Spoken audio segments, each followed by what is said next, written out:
Hey guys, tonight we drift back into a windswept corner of history where the stars burn cold and the wind slices through your clothes like a jealous blade. You're not in your soft bed anymore. You're crouched on the frozen Mongolian steppe, and the night feels so sharp you half expect it to bite. Somewhere out there, a baby's first cry echoes, carried by the wind across black mountains and yellow grass. That baby, he'll grow up to make kings tremble, erase cities, and redraw the map of half the known world.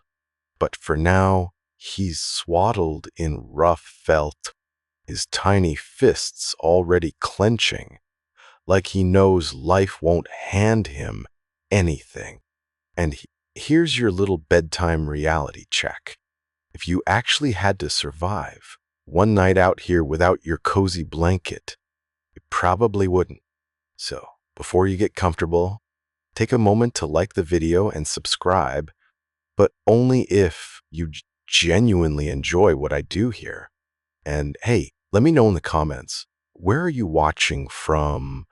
And what time is it for you right now? Now, dim the lights, maybe turn on a fan for that soft background hum, and let's ease into tonight's journey together. Okay? The child's name is Temujin, born around 1162, in a place where winters freeze marrow and summers burn skin. The stories say he came into the world clutching a blood clot in his tiny dot hand, an omen so heavy with symbolism that entire generations whispered about it. Was it a sign of future violence, or simply midwife gossip snowballing into myth?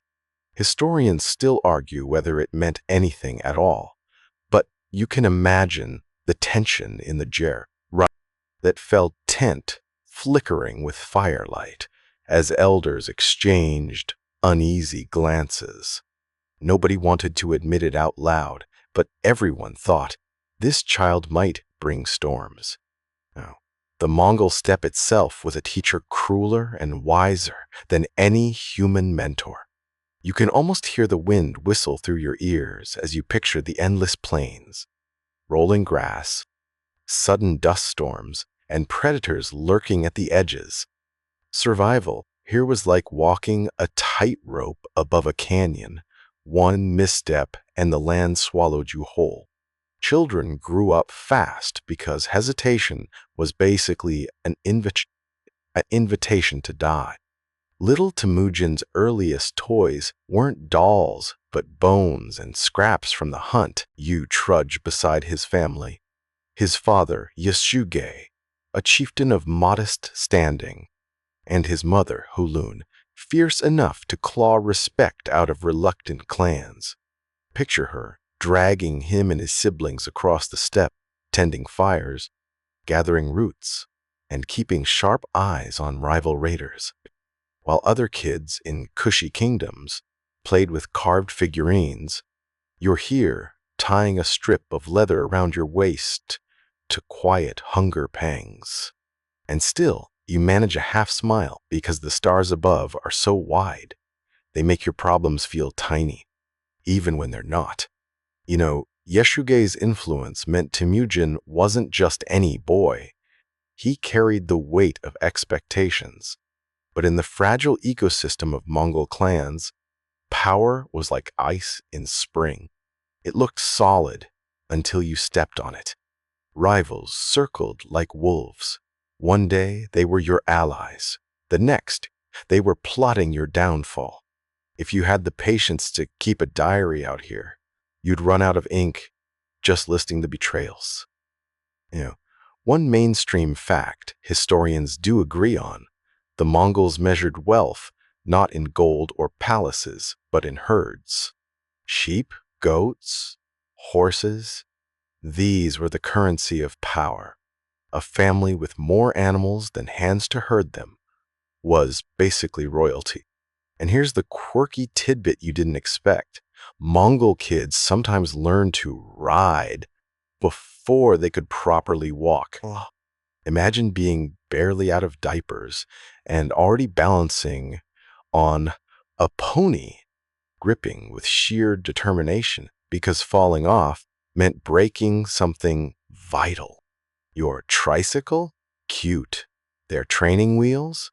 A horse with attitude. To a thin light crawling over the horizon, painting the steppe with a color so pale it almost feels like the land itself is shivering. Your stomach rumbles and you realize, oh, right, there's almost nothing to eat. That emptiness in your belly? That was the soundtrack of Temujin's childhood. After Yeshugei's death, the family wasn't just leaderless. They were stripped of protection, abandoned by clans who decided loyalty was a luxury they couldn't afford. Suddenly, you're not part of a noble household. You're outsiders. And out here, being alone is basically a death sentence. Holun, Temujin's mother, becomes the reluctant hero of this bleak chapter.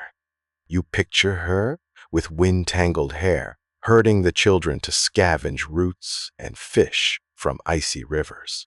The ground is so unforgiving that pulling food out of it feels like arguing with a stubborn landlord who doesn't even acknowledge you live there.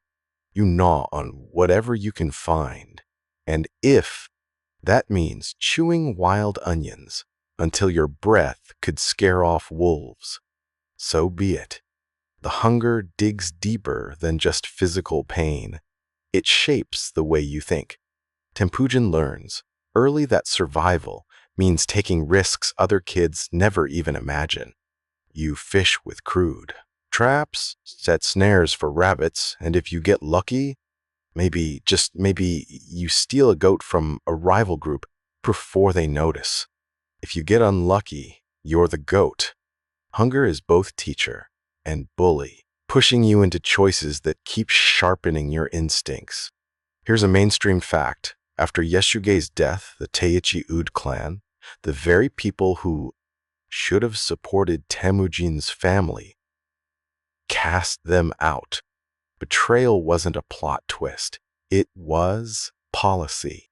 The Mongol world operated on a brutal logic. If you can't protect yourself, you don't deserve to eat. Harsh, yes, but on the steppe, pity was a luxury nobody could afford. And yet, even in this misery, odd little sparks of humanity flickered. Holun taught her children to stay proud, to remember their lineage, to never bow so low that they forgot their bloodline stretched back to noble.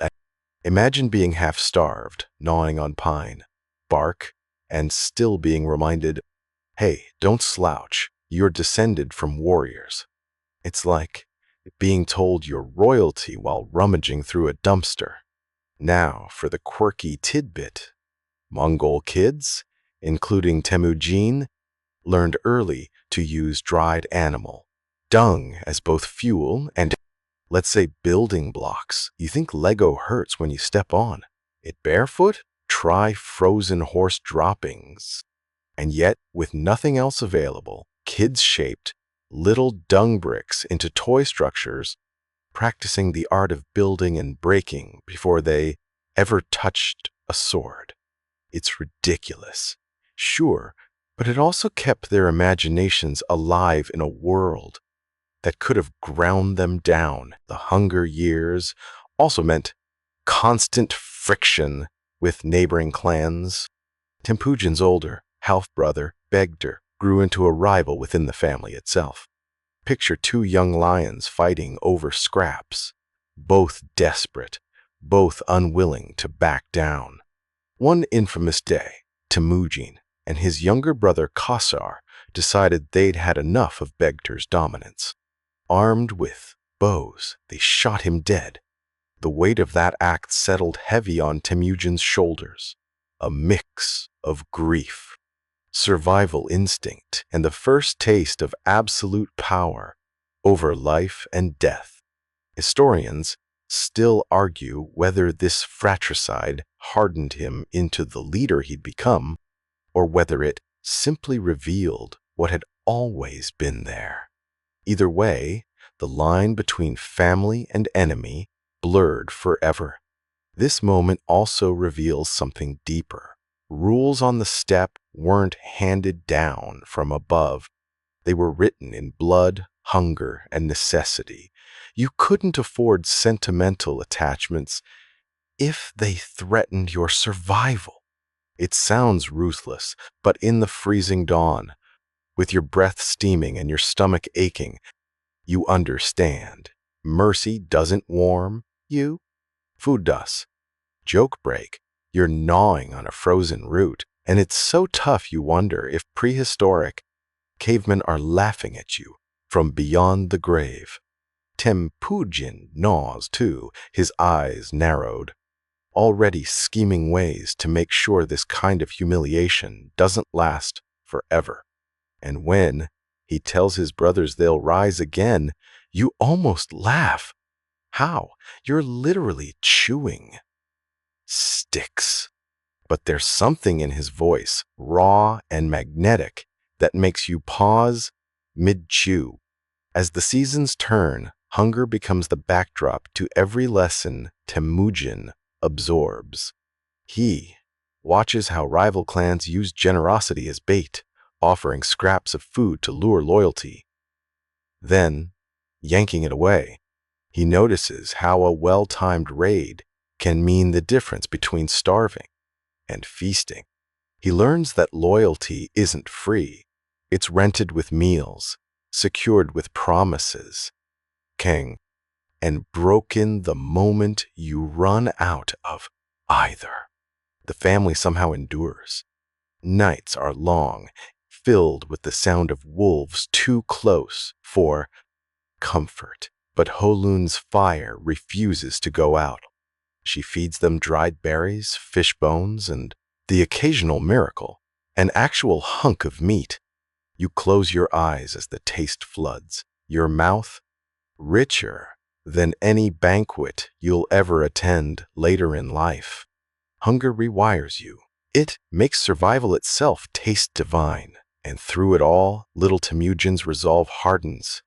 You feel it in the way he stares into the fire, his face flickering between boy and something else, something older, sharper. This isn't just a child trying to make it through the night. This is someone shaping hunger into ambition, pain into armor. By the end of this chapter in his life, you understand why the adult Genghis Khan never underestimated the power of an empty stomach. He knew firsthand that hunger could bend men, break families, and topple clans. And deep down you sense he made a silent vow. Never again would his people suffer the way his family did. Never again would hunger be the one holding the reins. The wind has teeth tonight, snapping at your ears as you follow Temujin into adolescence. Hunger hasn't left your side. It lurks like a shadow. But now a new beast stalks the steppe, a vengeance. You feel it simmering in the boy who once gnawed roots, now growing taller, wearier, his eyes harder. Out here, you don't get the luxury of teenage rebellion with eyeliner and moody songs. Instead, you learn the art of alliances, sworn brotherhoods sealed not, with pinky promises, but with horsehair ropes and blood oaths. One of the most important names on this journey is Jamuka. You meet him while riding under a sky so wide it almost makes you dizzy. Two boys, barely men, locking eyes and recognizing something dangerous in each other. Potential. They become sworn brothers. This isn't a casual handshake. It's as binding as family, maybe stronger.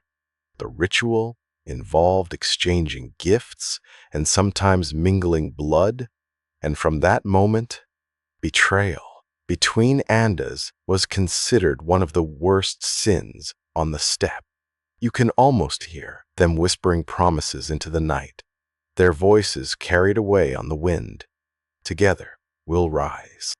But here's the thing about ambition. It doesn't like to share.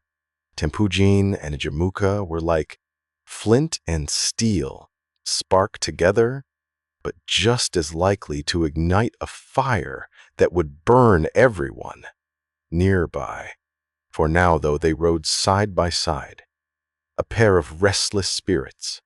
Mainstream historians note that alliances like this were the backbone of Mongol politics. Without kinship ties, survival was impossible. You didn't just need strong arms, you needed people who'd show up when the arrows started flying.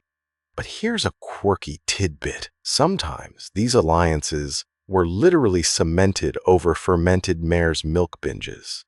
Imagine the two boys, clinking bowls of frothy, sour kumis, swearing eternal loyalty while trying not to gag.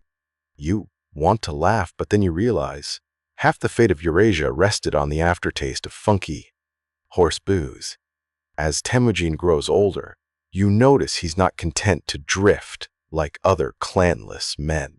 He doesn't just want survival, he wants order. Remember how hunger had taught him the cruelty of abandonment? Well, now he's developing an almost obsessive belief that loyalty and justice should mean something. He begins attracting followers, not through bribery with stolen sheep, but by offering fairness in a world that usually operated on sheer opportunism. He even instituted rules among his band. No kidnapping women, no stealing from allies, no betraying your word. Imagine being a desperate herdsman and hearing that pitch, "Ride with me, and I won't stab you in the back for fun." Suddenly, you're interested. The ropes cut into your wrists, rough hemp, biting deeper. Each time you twist against them, you're not dreaming.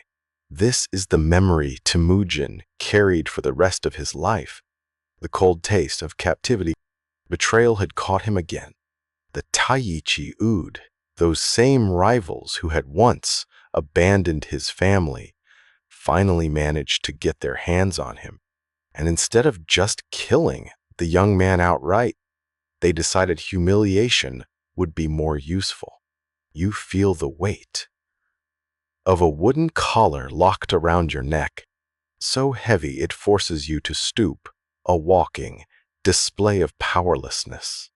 The collar, called a kang, wasn't just a restraint, it was a billboard of shame.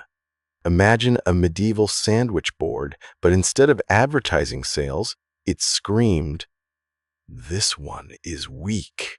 Villagers and rivals saw Temujin stumbling under its bulk, and some probably smirked, thinking destiny had finally broken him. But you, trudging alongside him, noticed something else. His eyes never lower. Even chained, his gaze is defiant, as if he's memorizing the humiliation to repay it later. Interest included. Mainstream fact: captivity on the steppe wasn't rare. Rival clans often used hostages as bargaining chips, sometimes trading them back for alliances, other times simply discarding them when they outlived their usefulness. But here's the quirky twist: Mongols sometimes turned prisoners into family. A captured warrior might eventually be adopted into the clan if he proved himself loyal enough. Imagine being kidnapped, then 6 months later sitting at a family dinner like, "So, do I call you mom now?" For Temujin, though, there was no cozy adoption. The Taichi Ud made him into a warning, dragging him from camp to camp, displaying their catch like a prized wolf pelt. You shuffle with him through the dust, the collar biting your shoulders, every step heavier than the last. And yet, something inside Temujin refuses to snap. Historians still argue whether his resolve was rooted in sheer stubbornness, a belief in divine destiny, or just an inability to admit defeat. Whatever the source, you feel it. The collar shackles his body, not his ambition. One night, while the Taichi-U drank themselves silly around a bonfire, a guard left Temujin less watched than usual. You picture him, crouching in the shadows, heart pounding in his ears, muscles aching from the weight of the collar. He waits patient as a stalking wolf until an opportunity cracks open, and then he bolts. The collar clatters, the ropes burn his skin. But freedom's taste is worth every bruise. You sprint with him, lungs searing, every step a prayer that the guards are too drunk to notice. Here's the fun tidbit. Temujin's escape wasn't a solo effort. According to some accounts, a sympathetic herder helped him by hiding him in a pile of wool. Picture it, the future Genghis Khan, conqueror of half the world, curled up like a sheep in a haystack, holding his breath while enemy warriors stomp past. You want to laugh, but you also realize, sometimes, greatness depends on looking ridiculous in the moment. The collar eventually comes off, broken or discarded, and the air suddenly feels lighter. You roll your neck, feeling freedom seep into sore muscles. That taste of liberty, sharper than fermented mare's milk, lodges itself permanently in Temujin's heart. He will never forget the feel of ropes or the humiliation of being paraded like livestock. And you realize every empire he later built, every law he wrote, carried the ghost of this night. Joke break as you run through the darkness, part of you wonders, if someone wrote this down centuries later, will they describe you as heroically escaping or just guy sprinting like a panicked chicken? You wheeze, trip over a rock, and decide the historians can pick whichever version sounds better. By morning, Temujin is free, but freedom on the steppe is a fragile thing. The Taichi Udit still circle like vultures, and every rival clan smells weakness. Yet, something has shifted. Captivity didn't break him. It hardened him. You watch him stand a little taller, shoulders squared, eyes burning with the quiet promise that he'll return the humiliation someday. And when he does, it won't be with ropes, but with fire and steel. Historians debate how formative this moment truly was. Was it just another episode in a rough life? Or was it the crucible that forged the relentless drive of Genghis Khan? Some argue the escape proved his destiny. Others say it was pure luck. Either way, as you walk beside him into the dawn, his shadow stretches longer than it should for a young man with almost nothing to his name. The memory of chains doesn't fade. Even years later, when Temujin commands armies larger than the entire population of some kingdoms, he never forgets what it felt like to stumble under that wooden collar. It's as though every campaign he wages carries a whisper from that night, never again. And if you listen closely, you hear it too, riding on the wind across the endless grasslands. The fire crackles low, smoke stinging your eyes as you huddle among a circle of warriors. Every face here is sharp with suspicion. Welcome to steppe politics, where alliances are thinner than the felt lining of a travel tent, and every smile is just camouflage for the knife, tucked beneath a robe. You've survived hunger, betrayal, and even captivity, but now you're stepping into a battlefield more dangerous than arrows, the shifting currents of power. Temujin knows this game all too well. Each clan is like a mini-kingdom, with its own leader, and ambitions and grudges stretching back generations. Sheep stolen 10 years ago can still spark a feud today. Imagine a Thanksgiving dinner where everyone brings not casseroles, but weapons, and grudges are the main course. That's the Step Council. A mainstream historical fact, the Mongols operated under a web of clans and tribes, loosely connected by alliances that were temporary at best. Loyalty was rarely to an idea or a status. It was to bloodline line, marriage ties, or who had the most food to hand out that season. For Temujin, rebuilding his family's standing meant learning how to navigate this swirling mess without getting swallowed. And here's the quirky tidbit. Feasts weren't just about eating. They were political minefields. A goat roasted whole, a pot of salty broth, maybe even a rare chunk of lamb fat. These were the bargaining chips. The way you were seated, the size of the meat chunk tossed into your bowl. Even whether you got offered kumis first, all sent messages about your status. So, while you're slurping greasy soup, half the tent is secretly calculating who's rising and who's doomed. Temujin watches it all with a hawk's focus. Unlike the older chieftains, who see power as inherited by blood, he insists on something radical. People should be valued for their skill. That archer who never misses, more important than a cousin who happens to have a fancy ancestor. That herdsman who can ride through blizzards without losing a single sheep, worth more than some swaggering noble.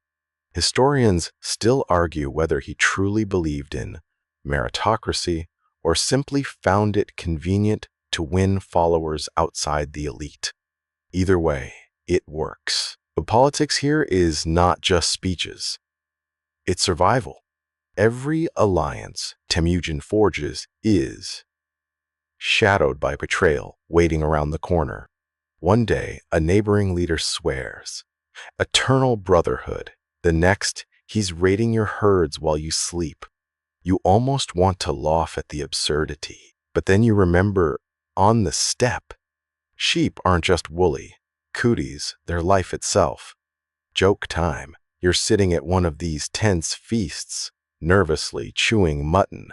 Somebody passes you a bowl of kumis and declares you're honored. You take a sip, gag at the sour, fizz, and think, if this is an honor, I'd hate to see the insults. Everyone stares at you, and you cough loudly to disguise it. Temujin plays his hand carefully. He begins to attract warriors not just with promises of loot, but with laws. Rules that actually mean something in a world of chaos. Steal a horse? Okay. Punishment. Betray your sworn group? Punishment. Kidnap women? Severe punishment. For a land where might made right, this new insistence on justice is startling. Some warriors grumble, what's the point of raiding if you can't grab what you want? But others lean in, intrigued by a leader who offers not just plunder, but stability. Historians debate how much of this was Temujin's invention and how much he borrowed from earlier steppe customs. Was he truly reshaping Mongol society, or was he just codifying practices that already existed? You picture scholars in heated arguments centuries later, while Temujin himself probably would have shrugged and said, if it works, I'll use it.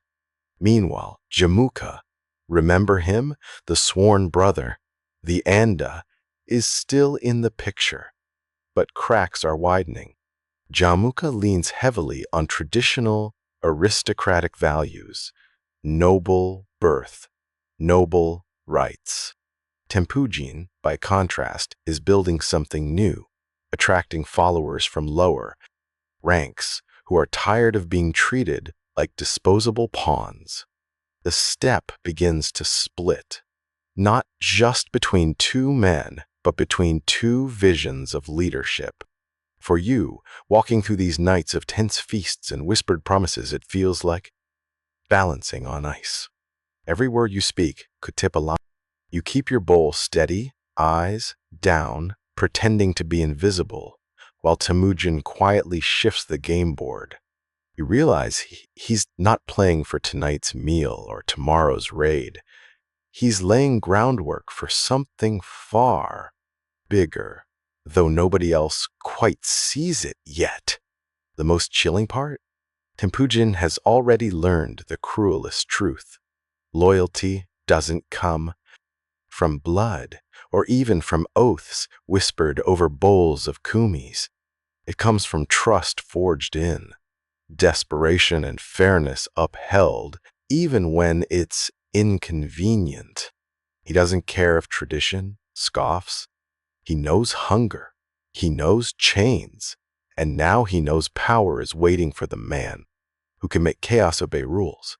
As you step out of the smoky tent into the freezing night, the stars are so sharp they look like shards of ice. The wind whips the smoke away, and you feel the enormity of the gamble. Temujin is taking. He's challenging centuries of tradition, rewriting the unwritten rules of the steppe, daring to believe in a vision where strength comes not just from bloodlines, but from loyalty earned. The knives at the feast are still there, hidden in sleeves and smiles. But tonight, for the first time, you think Temujin might actually walk away, not just with his throat intact, but with the future quietly tucked under his arm. The grass bends in the wind like waves on a sea, and somewhere in the distance, a banner snaps, wolf tails, coarse and gray, tied to a pole. You squint, and there it is, the Sulda, Temujin's sacred banner, swaying like a storm cloud, warning the world that something new has arrived. You're no longer the ragged, starving kid chewing roots with him. You're riding at the head of an army, your horse's breath steaming in the cold, following a leader who is slowly transforming into a figure that rivals myth. The wolf banner isn't just decoration. It's a symbol pulled from Mongol legend, connecting Temujin to a sacred origin story, that the Mongols descended from a blue wolf and a doe. You glance at the fur snapping in the wind, and suddenly the boy you once knew looks less like a survivor and more like destiny on horseback. And yet historians still argue whether Temujin's use of the banner was genuinely rooted in belief, or if he just understood the brilliant psychology of symbols. Either way, it works. When that wolf tail sways, men feel like they're part of something bigger than themselves. Mainstream historical fact, Temujin began restructuring Mongol society through laws and organization. No longer were warriors bound strictly to tribal chiefs. Instead, he grouped them into units of 10 Arban, 100 Zun, 1,000 Mingan, and 10,000 Tumen. It was simple, elegant, and utterly disruptive. Blood ties suddenly mattered less than battlefield effectiveness. For the first time, leadership wasn't inherited. It was earned. The steppe, usually a chaos of clashing cousins, was starting to march in rhythm. Now, for the quirky tidbit, Temujin wasn't above motivational flair. Some accounts say he used fire and smoke signals to coordinate across vast distances, like a medieval version of text messaging. Imagine standing on a hill, waving a torch, and realizing you've just sent an emoji to 10,000 horsemen. It's both absurd and ingenious. And you realize why. Temujin's forces seem to move like they shared one mind. You ride with his followers, and the difference is striking. These aren't just raiders chasing loot. They're disciplined, bound by law, and protected by a leader who actually enforces justice. A poor herdsman whose horse was stolen could appeal directly to Temujin and see fairness delivered on the step where justice usually meant whoever has more spears wins. This was revolutionary. Suddenly, men who had been ignored by nobles were riding proudly under the wolf banner, swearing loyalty not out of fear, but because they believed. The air is thick with anticipation, the kind that presses on your chest before a storm breaks. You're standing on an open plain among thousands of warriors, horses snorting clouds of steam banners, snapping in the wind. This isn't a raid or a feast. This is a Kurultai, the great council of the Mongol tribes.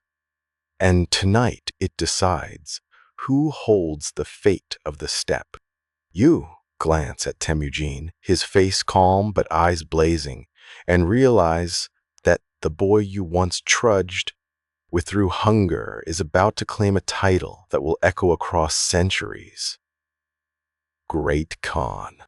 A mainstream fact, the Kurultai was the traditional assembly where Mongol and Turkic leaders gathered to elect their clans, forge alliances, or plan campaigns. It wasn't a quiet board meeting. It was a spectacle of power.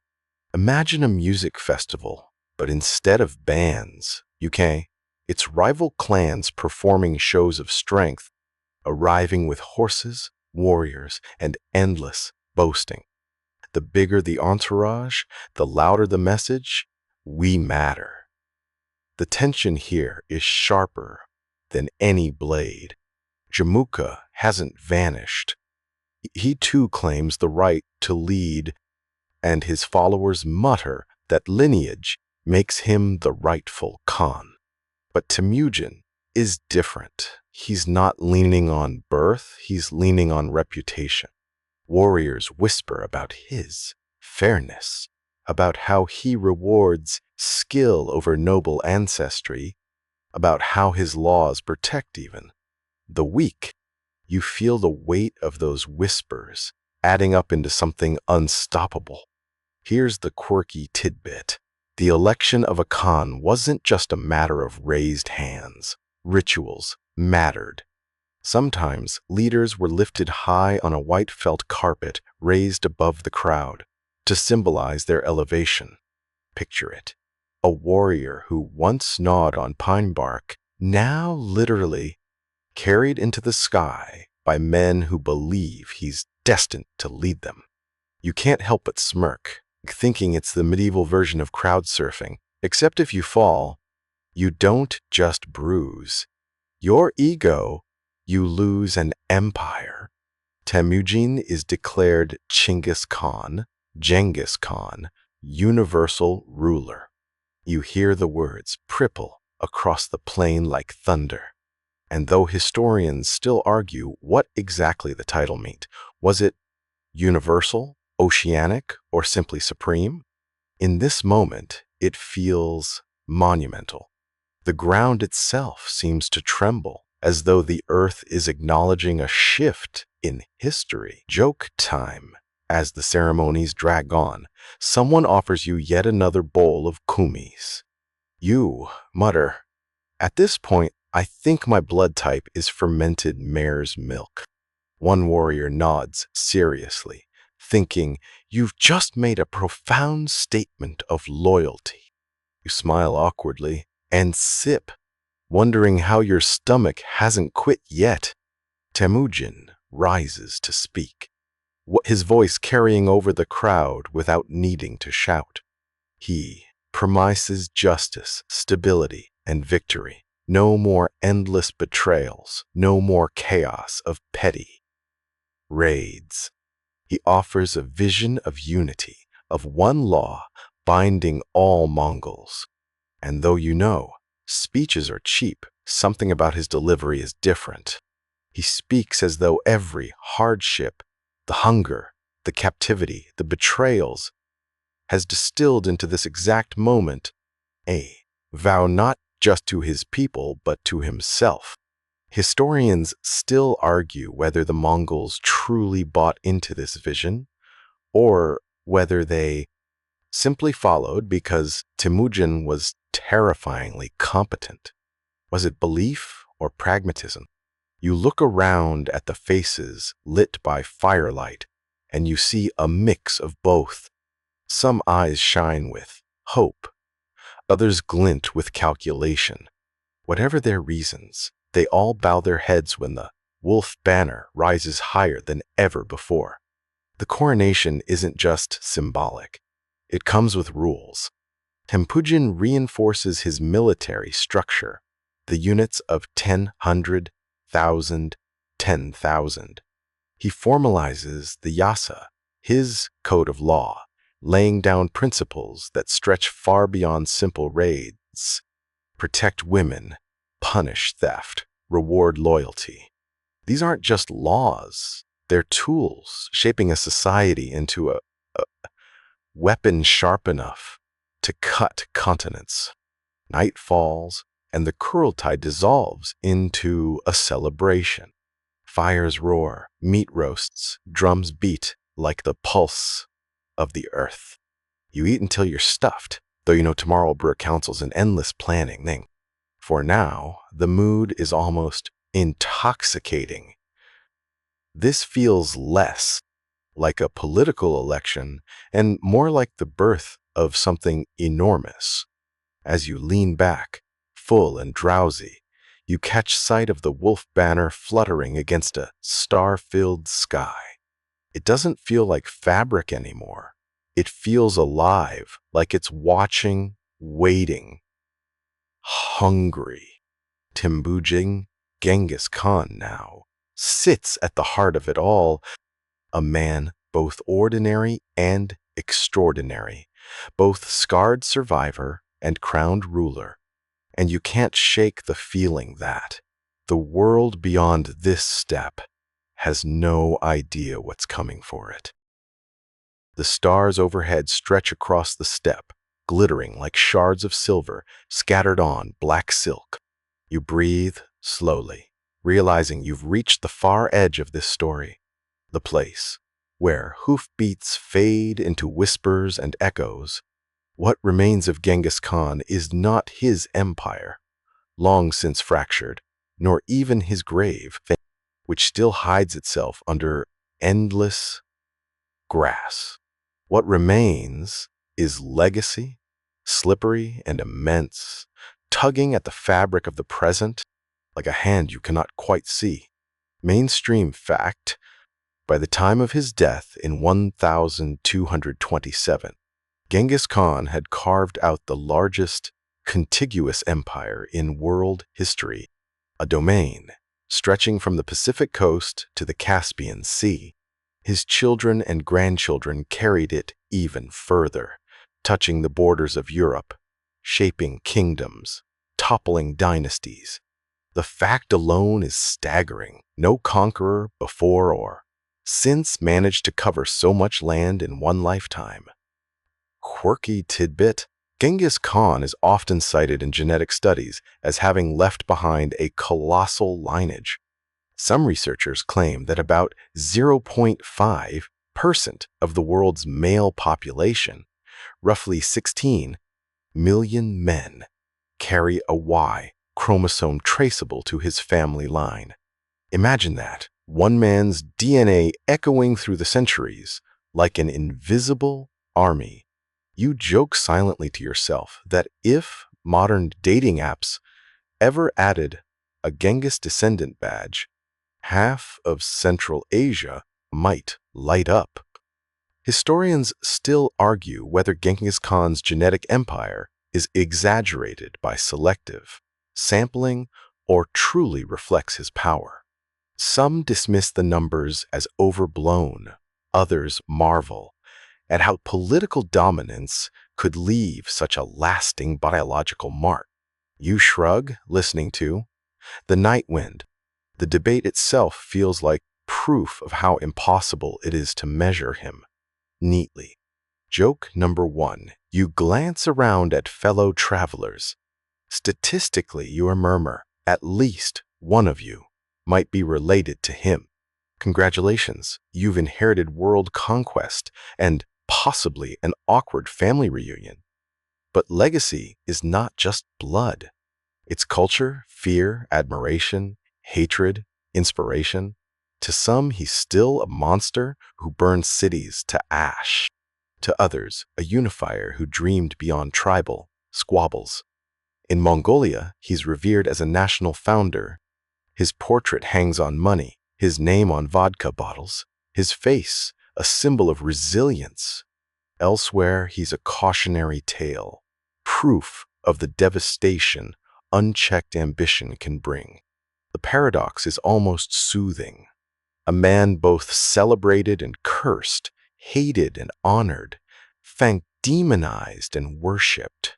Historians still argue whether his story should be told as triumph or tragedy. Maybe it's both. And maybe that's why it lingers. Joke number two. You picture a world history class where Genghis Khan's ghost barges in, waving at the teacher. Don't forget to mention the dumplings and the postal system. He insists.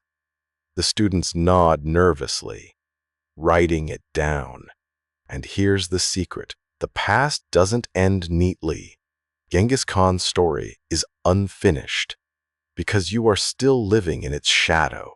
Global networks, cultural fusions, trade flows, even the idea of a world connected by highways and communication, it all carries echoes of hoofbeats. His empire dissolved, but its vibrations never stopped. Joke number three. You roll onto your back and whisper. Well, at least he didn't invent taxes. On Wi-Fi, somewhere, you swear you hear a chuckle in the wind.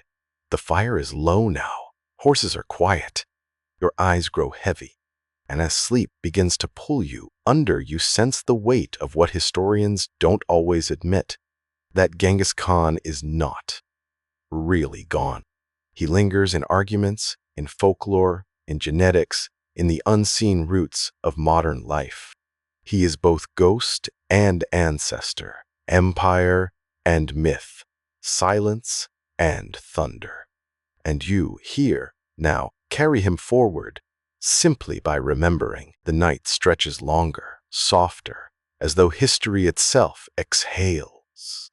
The sharp edges of conquest, of battles and rivalries begin to blur like footprints washed away by morning dew. You feel the story loosening, unwinding, no longer galloping across continents, but settling into a gentle rhythm, like waves against a shore. You let your breathing slow. The steppe, so vast and wild in daylight, now feels like a calm ocean of grass, rippling under the moon. The clamor of voices, soldiers, merchants, scholars, even Genghis Khan himself, fade until they are only echoes, faint as the rustle of leaves outside your window.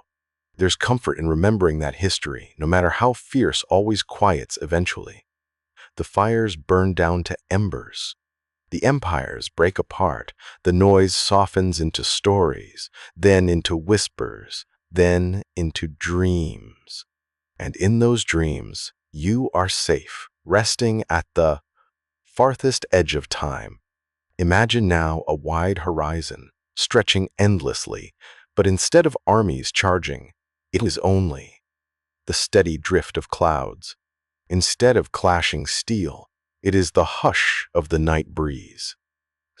You are no longer traveling with warriors, but lying still, wrapped in quiet, feeling the slow heartbeat of the earth beneath you. As you sink deeper, let the echoes of hoofbeats transform into the rhythm of your own breathing. Inhale calm, exhale rest. Each breath takes you further from the turmoil, closer to peace, closer to sleep. And as your eyes close fully, you let go of Genghis Khan, of history, of the steppe winds. What remains is softness. What remains is rest. What remains is the quiet promise of dreams.